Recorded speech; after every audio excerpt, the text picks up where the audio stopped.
ಎಲ್ಲರಿಗೂ ನಮಸ್ಕಾರ. ಇವತ್ತಿನ ವಿಡಿಯೋದಲ್ಲಿ ವರಮಹಾಲಕ್ಷ್ಮಿ ಹಬ್ಬಕ್ಕೆ ಸ್ಟ್ಯಾಂಡ್ ಏನೂ ಬಳಸ್ತೇನೆ ಒಂದೇ ಬೆನ್ಗೆ ಉಪಯೋಗಿಸ್ಕೊಂಡು ತುಂಬಾ ಸಿಂಪಲ್ಲಾಗಿ ಸೀರೆನ ಹೇಗೆ ಉಡ್ಸೋದು ಅಂತ ತೋರಿಸ್ತಾ ಇದ್ದೀನಿ. ವರಮಹಾಲಕ್ಷ್ಮಿ ಹತ್ರ ಬರ್ತಾಯಿದೆ. ನೀವು ಒಂದ್ಸಲ ಈ ವರಮಹಾಲಕ್ಷ್ಮಿ ಹಬ್ಬಕ್ಕೆ ಈ ರೀತಿ ಸೀರೆನ ಉಡಿಸಿ ಟ್ರೈ ಮಾಡಿ. ಹೇಗೆ ಉಡ್ಸೋದು ಅಂತ ನೋಡೋಣ ಬನ್ನಿ. ಮೊದಲು ಇಲ್ಲಿ ಒಂದು ಸೀರೆನ ತೊಗೊಂಡಿದ್ದೀನಿ. ಸೀರೆನ ಈ ರೀತಿ ನರ್ಗೆಗಳಾಗಿ ಮಾಡಿ ಇಟ್ಕೋಬೇಕು. ಆ ಕಡೆ ಮತ್ತು ಈ ಕಡೆ ಸೈಡ್ ಎರಡೂ ಕಡೆನೂ ನರ್ಗೆನ ಮಾಡಿ ಇಟ್ಕೋಬೇಕು. ನೋಡಿ, ನಮಗೆ ಒಂದು ಸಲ ಎಷ್ಟು ನರ್ಗೆ ಮಾಡೋದಕ್ಕಾಗುತ್ತೆ ಅಷ್ಟು ನರ್ಗೆ ಮಾಡಿಕೊಂಡು ಈ ರೀತಿ ನರ್ಗೆ ಎಲ್ಲನೂ ನೀಟಾಗಿ ಜೋಡಿಸ್ಕೋಬೇಕು. ನರ್ಗೆ ಜೋಡಿಸ್ಕೊಂಡು ಈ ಕಡೆ ಮಧ್ಯಕ್ಕೆ ಒಂದು ಪಿನ್ ಹಾಕ್ಕೊಳ್ತಾ ಇದ್ದೀನಿ. ಆ ಕಡೆ ಈ ಕಡೆ ಸೈಡ್ಗೆ ಪಿನ್ ಅಥವಾ ಬಟ್ಟೆ ಕ್ಲಿಪ್ ಬರುತ್ತಲ್ಲ ಅದನ್ನು ಹಾಕ್ಕೊಂಡು ಮತ್ತೆ ಈ ರೀತಿ ನರ್ಗೆನ ಮಾಡ್ಕೋಬೇಕು. ಎಲ್ಲ ನರ್ಗೆನೂ ಕೂಡ ಚೆನ್ನಾಗಿ ಜೋಡಿಸ್ಕೋಬೇಕು. ಒಂದು 10ರಿಂದ 15 ನಿಮಿಷ ಟೈಮ್ ಇದ್ದರೆ ಸಾಕು. ಈ ರೀತಿ ಸೀರೆನ ಸಿಂಪಲ್ಲಾಗಿ ಉಡಿಸ್ಬೋದು. ನೋಡೋದಕ್ಕೂ ಕೂಡ ತುಂಬಾ ಚೆನ್ನಾಗಿರುತ್ತೆ. ಇವಾಗ ಮತ್ತೆ ಮಿಕ್ಕಿರುವಂಥ ಸೀರೆನೂ ಕೂಡ ನರ್ಗೆ ಮಾಡಿಕೊಂಡು ಪಿನ್ ಮತ್ತು ಬಟ್ಟೆ ಕ್ಲಿಪ್ಪಿಂದ ಈ ರೀತಿ ನರ್ಗೆನ ಜೋಡಿಸಿ ಮಾಡಿ ಇಟ್ಕೋಬೇಕು. ನೋಡಿ, ಎಲ್ಲ ನರ್ಗೆ ಕೂಡ ಸಮವಾಗಿ ಇರಬೇಕು. ಈ ರೀತಿ ಮೊದಲೇ ಜೋಡಿಸಿ ಇಟ್ಕೊಳ್ಳೋದ್ರಿಂದ ಸೀರೆ ಉಡ್ಸೋದಕ್ಕೆ ಈಸಿ ಆಗುತ್ತೆ. ಇವಾಗ ನೋಡಿ, ಇಷ್ಟು ಸೀರೆನ ರೆಡಿ ಮಾಡಿ ಇಟ್ಕೊಂಡಿದ್ದೀನಿ. ಇವಾಗ ಸೆರಗಿಗೆ ಎಷ್ಟು ಬೇಕಾಗುತ್ತೆ ನೋಡಿಕೊಂಡು ಸೀರೆನ ಬಿಡ್ಕೋಬೇಕು. ಇವಾಗ ಸೆರಗನ್ನ ಮಾಡ್ಕೋಬೇಕು. ನಾರ್ಮಲಾಗಿ ನಾವು ಉಡ್ಕೊಳ್ಳೋದಕ್ಕೆ ಸೀರೆ ಸೆರಗು ಹೇಗೆ ಮಾಡ್ತೀವಿ ಅದೇ ರೀತಿ ಮಾಡ್ಕೋಬೇಕು. ಎಷ್ಟು ಲೆಂತ್ ಬೇಕಾಗುತ್ತೆ ಅಷ್ಟು ಲೆಂತನ್ನ ಬಿಡ್ಕೊಂಡು ಮಾಡಬೇಕು. ನಾನಿಲ್ಲಿ 5 ಪ್ಲೀಟ್ಸ್ನ ಮಾಡ್ಕೊಂಡಿದ್ದೀನಿ. ಮೊದಲು ಪ್ಲೀಟ್ಸ್ನ ಚೆನ್ನಾಗಿ ಈ ರೀತಿ ಅರೇಂಜ್ ಮಾಡ್ಕೋಬೇಕು. 3 ಪಿನ್ ಅಥವಾ 2 ಪಿನ್ ಹಾಕ್ಕೋಬೇಕು. ನಾನಿಲ್ಲಿ ತುದಿಗೆ 1 ಪಿನ್ ಹಾಕ್ಕೊಳ್ತಾ ಇದ್ದೀನಿ. ಪಿನ್ ಹಾಕೊಳ್ಳೋದು ಬೇಡ ಅಂತಂದರೆ ಗುಂಡು ಪಿನ್ ಕೂಡ ಯೂಸ್ ಮಾಡ್ಕೋಬೋದು. ಇವಾಗ ಇಲ್ಲಿ ಮಧ್ಯಕ್ಕೊಂದು ಕರೆಕ್ಟಾಗಿ ಅರೇಂಜ್ ಮಾಡಿಕೊಂಡು ಪಿನ್ನನ್ನು ಸೇರಿಸ್ಕೊಳ್ತಾ ಇದ್ದೀನಿ. ನೋಡಿ, ನಾನಿಲ್ಲಿ ಒಂದು 3 ಮೊಳ ಆಗೋವಷ್ಟು ಲೆಂತನ್ನ ಬಿಟ್ಟಿದ್ದೀನಿ. ಇವಾಗ ಮತ್ತೆ ಇಲ್ಲಿ ಎಂಡಿಗೋಸ್ಕರ 1 ಪಿನ್ನನ್ನು ಹಾಕ್ಕೊಳ್ತಾ ಇದ್ದೀನಿ. ನಿಮಗೆ ಲೆಂತ್ ಎಷ್ಟು ಬೇಕು ನೋಡಿಕೊಂಡು ಅಷ್ಟು ಲೆಂತನ್ನ ಬಿಡಿ. ಇವಾಗ ಸೀರೆನ ರೆಡಿ ಮಾಡಿ ಇಟ್ಕೊಂಡಿದ್ದೀನಿ. ಈ ರೀತಿ 10 ನಿಮಿಷ ಟೈಮ್ ಇದ್ದರೆ ಸಾಕು. ಸೀರೆನ ರೆಡಿ ಮಾಡಿಕೊಂಡು ಇನ್ನು 10 ನಿಮಿಷದಲ್ಲಿ ಸೀರೆನ ಉಡಿಸ್ಬೋದು. ಮೊದಲೇ ಈ ರೀತಿ ರೆಡಿ ಮಾಡಿ ಇಟ್ಕೊಳ್ಳೋದ್ರಿಂದ ಒಂದಿನ ಮುಂಚೆ ರೆಡಿ ಮಾಡಿ ಇಟ್ಟರೆ ಬೆಳಗ್ಗೆ ಎದ್ದು ಸೀರೆನ ಉಡ್ಸೋದಕ್ಕೆ ತುಂಬಾ ಈಸಿ ಆಗುತ್ತೆ ಲಕ್ಷ್ಮಿಗೆ ಉಡ್ಸೋದಕ್ಕೆ. ಇವಾಗ ನೋಡಿ, ಇಲ್ಲಿ ಒಂದು ಟೇಬಲ್ ಇಟ್ಕೊಂಡಿದ್ದೀನಿ. ಟೇಬಲ್ ಮೇಲೆ ಒಂದು ವೈಟ್ ಬಟ್ಟೆನ ಹಾಕ್ಕೊಂಡು ಒಂದು ಪ್ಲೇಟ್ಗೆ ಅಕ್ಕಿ ತುಂಬಿ ಇಟ್ಟಿದ್ದೀನಿ. ಇವಾಗ ಇಲ್ಲಿ ಒಂದು ಬಿಂದಿಗೆಗೆ ನೀರನ್ನು ಹಾಕ್ಕೊಂಡಿದ್ದೀನಿ. ಒಬ್ಬೊಬ್ಬರು ಒಂದೊಂದು ರೀತಿ ಅಕ್ಕಿ ಅಥವಾ ನೀರನ್ನು ಹಾಕ್ಕೊಳ್ತಾರೆ. ನೀವು ಯಾವ್ದು ಹಾಕ್ತೀರಾ ಅಕ್ಕಿ ಅಥವಾ ನೀರು ಹಾಕ್ಕೊಂಡು ಒಂದು ಕಡ್ಡಿನ ಕಟ್ಕೋಬೇಕು. ಚೆನ್ನಾಗಿ ಈ ರೀತಿ ಒಂದು ಲೇಸಿಂದ ಗ್ರಿಪ್ಪಾಗಿ ಕಟ್ಕೋಬೇಕು.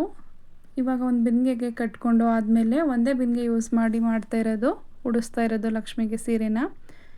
ಇವಾಗ ನೋಡಿ, ಬಿಂದಿಗೆ ಸುತ್ತ ನರ್ಗೆನ ಸೈಡಿಗೆ ಬಿಟ್ಟು ಈ ರೀತಿ ಸೆರಗನ್ನ ಸೈಡಿಗೆ ಬಿಟ್ಟು ಈ ರೀತಿ ನರ್ಗೆ ಮಾತ್ರ ನಾವು ಸುತ್ತ ಹಾಕೋಬೇಕು. ಬಿಂದಿಗೆ ಸುತ್ತ ಹಾಕ್ಕೊಂಡು ಈ ರೀತಿ ನರ್ಗೆ ಎಲ್ಲ ಚೆನ್ನಾಗಿ ಒಂದು ಸಲ ಜೋಡಿಸ್ಕೋಬೇಕು. ಈ ರೀತಿ ನರ್ಗೆನ ಜೋಡಿಸ್ಕೊಂಡ್ರೆ ತುಂಬಾ ಚೆನ್ನಾಗಿ ಕಾಣಿಸುತ್ತೆ. ನೋಡೋದಕ್ಕಂತೂ ತುಂಬ ಕಡಿಮೆ ಸಮಯದಲ್ಲಿ ಲಕ್ಷ್ಮಿಗೆ ಸೀರೆನ ಉಡಿಸಿ ಅಲಂಕಾರ ಮಾಡ್ಬೋದು.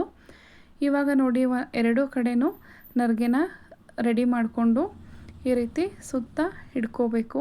ಇವಾಗ ಮಧ್ಯದಲ್ಲಿ ಹಾಕಿರುವಂಥ ಕ್ಲಿಪ್ನ ತೆಗೆದು ಒಂದು ಸೇಫ್ಟಿ ಪಿನ್ನಿಂದ ನಾನು ನರ್ಗೆನ ಜೋಡಿಸ್ಕೊಳ್ತಾ ಇದ್ದೀನಿ. ನೀವಿಲ್ಲ ಅಂತಂದರೆ ಒಂದು ಸೂಜಿಗೆ ದಾರ ಪೋಣಿಸ್ಕೊಂಡು ಕೂಡ ಗಂಟನ್ನು ಹಾಕ್ಬೋದು ದಾರದಿಂದ. ನಾನಿಲ್ಲಿ ಪಿನ್ನನ್ನು ಹಾಕ್ಕೊಳ್ತಾ ಇದ್ದೀನಿ. ನೋಡಿ, ಎಲ್ಲ ನರ್ಗೆಗಳು ಕೂಡ ಕೂಡಿರಬೇಕು. ಆ ರೀತಿ ನೋಡಿಕೊಂಡು ಒಂದು ಸೇಫ್ಟಿ ಪಿನ್ನನ್ನು ಹಾಕ್ಕೋಬೇಕು. ತುಂಬ ಸಮಯ ಅಂತೂ ಬೇಡವೇ ಬೇಡ. ಒಂದು 20 ನಿಮಿಷದಲ್ಲಿ ಲಕ್ಷ್ಮಿಗೆ ಸೀರೆನ ಉಡಿಸಿ ಅಲಂಕಾರ ಮಾಡ್ಬೋದು. ಇವಾಗ ನೋಡಿ, ನೀಟಾಗಿ ನರ್ಗೆನ ರೆಡಿ ಮಾಡ್ಕೋಬೇಕು. ಇವಾಗ ಈ ಕಡೆ ಲಾಸ್ಟಲ್ಲಿ ನರ್ಗೆ ಇರುತ್ತಲ್ಲ ಅದನ್ನು ಹಿಂದಕ್ಕೆ ಸಿಗಿಸ್ಕೋಬೇಕು. ಇಲ್ಲಿ ಕೋಲ್ ಇರುತ್ತಲ್ಲ, ಕೋಲಿಂದ ಸ್ವಲ್ಪ ಕೆಳಗಡೆ ಸಿಗಿಸಿದ್ರೆ ಆಯಿತು, ಗಟ್ಟಿಯಾಗಿ ಕೂರುತ್ತೆ. ಇವಾಗ ನೋಡಿ, ನರ್ಗೆನ ನೀಟಾಗಿ ರೆಡಿ ಮಾಡ್ಕೋಬೇಕು. ನಮಗೆ ಎಷ್ಟು ಅಗಲವಾಗಿ ಬೇಕು ಆ ರೀತಿ ಅಗಲವಾಗಿ ಸುತ್ತ ನರ್ಗೆನ ಸ್ಪ್ರೆಡ್ ಮಾಡ್ಕೋಬೇಕು. ನೋಡಿ, ಇವಾಗ ನಾನು ನರ್ಗೆನ ಸ್ಪ್ರೆಡ್ ಮಾಡ್ಕೊಳ್ತಾ ಇದ್ದೀನಿ. ಇವಾಗ ಸ್ಪ್ರೆಡ್ ಮಾಡ್ಕೊಂಡು ಆದಮೇಲೆ ಸೆರಗನ್ನು ಹಾಕ್ಕೋಬೇಕು. ಆ ಕಡೆ ಈ ಕಡೆ ಕೋಲ್ ಇರುತ್ತಲ್ಲ ಆ ಕಡೆಗೆ ಸೆರಗನ್ನ ನೋಡಿ ಈ ರೀತಿ ಟ್ವಿಸ್ಟ್ ಮಾಡಿಕೊಂಡ್ರೆ ಆಯಿತು. ನೋಡಿ, ನಾನಿಲ್ಲಿ ವಿಡಿಯೋದಲ್ಲಿ ತೋರಿಸ್ತಾ ಇದ್ದೀನಲ್ಲ ಅದೇ ರೀತಿ ಸೆರಗನ್ನ ಟ್ವಿಸ್ಟ್ ಮಾಡಿದ್ರೆ ಆಯಿತು. ತುಂಬಾ ಚೆನ್ನಾಗಿ ಕಾಣಿಸುತ್ತೆ ಈ ರೀತಿ ಸೀರೆ ಉಡಿಸೋದ್ರಿಂದ. ನೋಡಿ, ಇವಾಗ ಸೆರಗನ್ನ ರೆಡಿ ಮಾಡ್ಕೊಳ್ತಾ ಇದ್ದೀನಿ. ಸೆರಗು ರೆಡಿಯಾಗಿದೆ. ಈ ರೀತಿ ಒಂದೇ ಬಿಂದಿಗೆಲಿ ರೆಡಿ ಮಾಡ್ಕೋಬೋದು. ಇವಾಗ ಕೋಲ್ ಏನಾದರೂ ಆ ಕಡೆ ಈ ಕಡೆ ಕಡ್ಡಿ ಕಾಣಿಸ್ತಾ ಇದೆ ಅಂತ ಅಂದರೆ ಕಡ್ಡಿ ಕಾಣ್ದಲೇ ಇರೋ ರೀತಿ ಸೆರಗನ್ನ ಸ್ಪ್ರೆಡ್ ಮಾಡ್ಕೋಬೇಕು. ಎರಡೂ ಕಡೆನೂ ಕೂಡ ಈ ರೀತಿ ಸ್ಪ್ರೆಡ್ ಮಾಡ್ಕೊಂಡಾದಮೇಲೆ ಸೆರಗನ್ನ ಮಾಡ್ಕೊಂಡಿರ್ತೀವಲ್ಲ ಅಲ್ಲಿಗೆ ಒಂದು ಲೇಸನ್ನು ಕಟ್ಟಬೇಕು. ನೀವು ಡೈರೆಕ್ಟಾಗಿ ಡಾಬ್ನ ಕೂಡ ಹಾಕೋಬೋದು. ನಾನಿಲ್ಲಿ ಲೇಸ್ನ ಕಟ್ತಾಯಿದ್ದೀನಿ ಸ್ಟಿಫಾಗಿ ಕೂರುತ್ತೆ ಅಂತ. ಇವಾಗ ಲೇಸ್ನ ಕಟ್ಟಿ ಆದಮೇಲೆ ಡಾಬ್ನ ಹಾಕ್ಕೊಳ್ತಾ ಇದ್ದೀನಿ. ನಮಗೆ ಯಾವ ರೀತಿ ಇಷ್ಟ ಆಗುತ್ತೆ ಆ ರೀತಿ ಅಲಂಕಾರನ ಮಾಡ್ಬೋದು ಲಕ್ಷ್ಮಿಗೆ. ನಾನಿಲ್ಲಿ ಲಕ್ಷ್ಮಿಗೆ ಅಂತಲೇ ಸಪ್ರೇಟಾಗಿ ಈ ರೀತಿ ಜ್ಯುವೆಲರ್ಸ್ನ ತೆಗೆದಿಟ್ಟಿದ್ದೀನಿ. ಹಂಗಾಗಿ ಇದೇ ಸೆಟ್ಟಲ್ಲಿ ಮಾಡ್ತಾಯಿದ್ದೀನಿ. ಇವಾಗ ನೋಡಿ ಸ್ಟೆಪ್ ಬೈ ಸ್ಟೆಪ್ ಸರನ ಹಾಕ್ತಾಯಿದ್ದೀನಿ.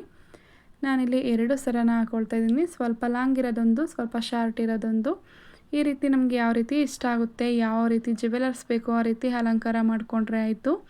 ತುಂಬಾ ಈಸಿಯಾಗಿ ತುಂಬ ಕ್ವಿಕ್ಕಾಗಿ ಬಿಗಿನರ್ಸ್ ಕೂಡ ಈ ರೀತಿ ಸೀರೆನ ಉಡಿಸ್ಬೋದು. ನೀವು ಒಂದು ಸಲ ಈ ವರಮಹಾಲಕ್ಷ್ಮಿ ಹಬ್ಬಕ್ಕೆ ಟ್ರೈ ಮಾಡಿ ಹೇಗೆ ಬಂತು ಅಂತ ಕಮೆಂಟ್ ಮಾಡೋದನ್ನು ಮರಿಬೇಡಿ. Thank you.